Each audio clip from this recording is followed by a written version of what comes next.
Air traffic controller, basically what happens when we approach the airport, you can see a control tower towards your left or right, and this is the highest building in that airport. And the air traffic controller role is basically the guide these aircrafts. The pilots used to communicate in VHF with the air traffic controllers, like starting from after passenger boarding, the pilot will be requesting the air traffic controllers to start up the engine. Starting from start of the engine till the time lands is all responsibility of the air traffic controllers, who are the guardians of the sky, and basically they are the brain of any airport. And airport managers are basically work in airport command and control center, that is called AOCC. Basically, in all these international airports, we have an AOCC. So that we can say this is the heart of the airport. So like that, it is defined because this AOCC manager basically they guide these aircrafts after landing, where to dock and how the baggage will be positioned, how the passengers will be entering the gate, which gate to entry, which counter to go, how to get the boarding pass, and how to enter the security up to the time boarding of the airports. As far as education is concerned, they are looking for a kind of BSc because in the airport operations, this role of science of understanding the science is quite important because everything is technologically oriented, starting from the aircraft navigation or any kind of new things we are introducing, all are related to the latest of the aviation. And in the aviation, everything is kind of a time top notch or the latest, same what we see in the aerospace industry also. So what I think that a student who is in normal BSc with physics and mathematics is good enough to make a career here.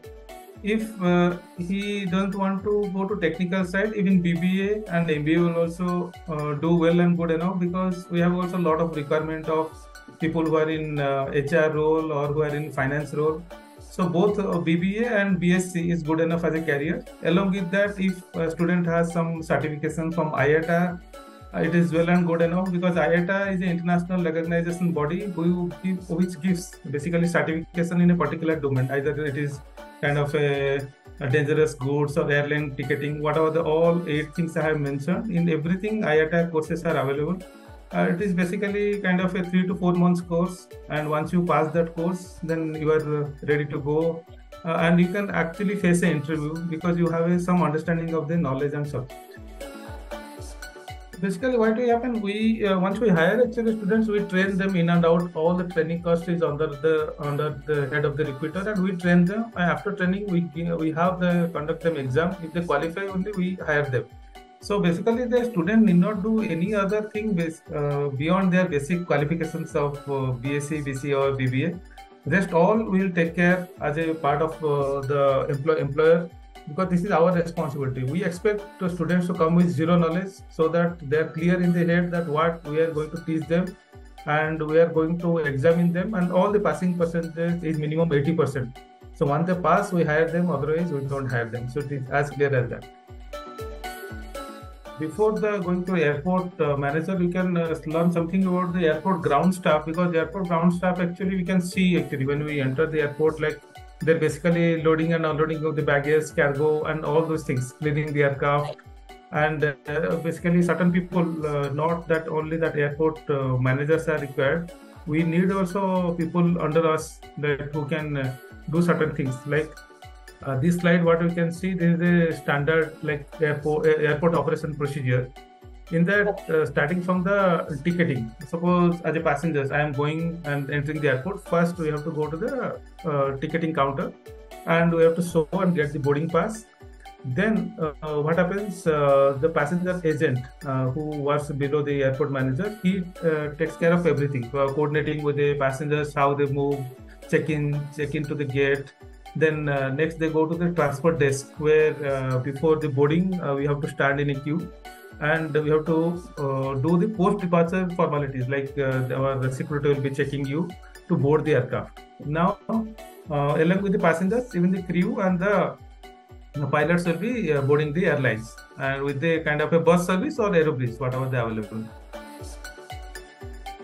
There are 2 kinds of airport manager roles is available.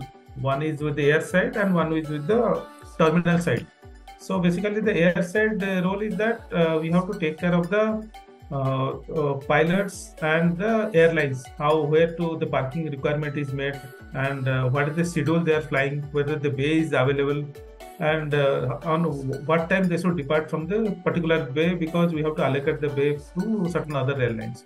Along with that, we have a team of ARFF, that's called Airport Rescue and Fire Services, ARFF. In the need of any accident or contingency, we have to mobilize the aerodrome fire services so that they can take the action. Plus, we have the airport emergency and medical services in the airport. So, in case of any passengers requirement or any kind of a contingency requirement, so we can mobilize them. So, basically, the airport airside manager role is to tie up with the hospitals, to fire services, and to the airlines, how to smoothly operate the day-to-day activity inside the airport in that airside operation. So second, we are coming to the terminal side. Terminal side is basically, as I said, that there are certain brands we have to promote. So we have to see what are the kind of brands is available, what are the kind of eateries available, and whether the passengers are able to access them.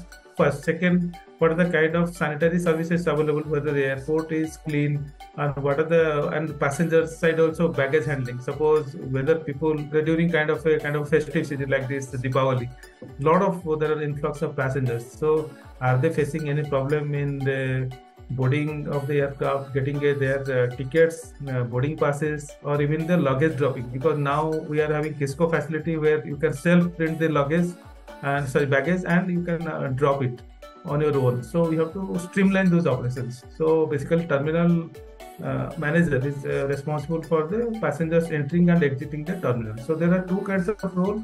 So and all the roles are 24/7, 3 shifts people work. So how while before exiting, you have to brief the next manager who is taking over that okay, these are the things are pending, so he can follow it up.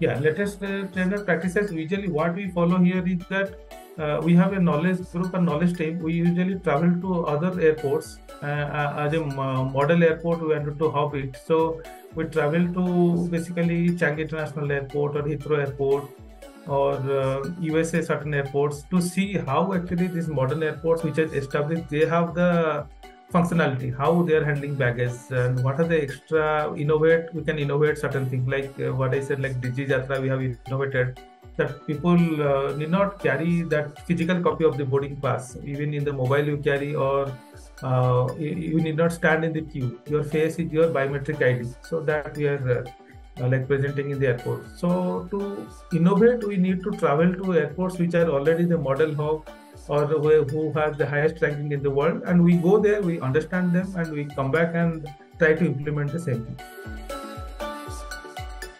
People don't understand the profession of the kind of air traffic controller. You can understand, because air traffic controllers are not visible. You may not be also knowing actually what air traffic control does. People may be thinking we are sitting on the aeroplane and the pilot is basically going, taxiing, taking off and landing, and nobody is involved in that.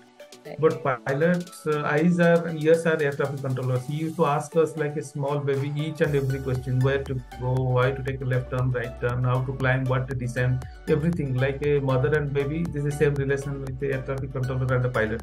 But passengers never know. Passengers just see cabin crew, sit in the airport and sit in the aeroplane. Pilots, cabin crew. I have luggage, I will board the aircraft and depart. So nobody knows that there is a certain profession called air traffic control profession. So this is a misconception because nobody knows, nobody understands.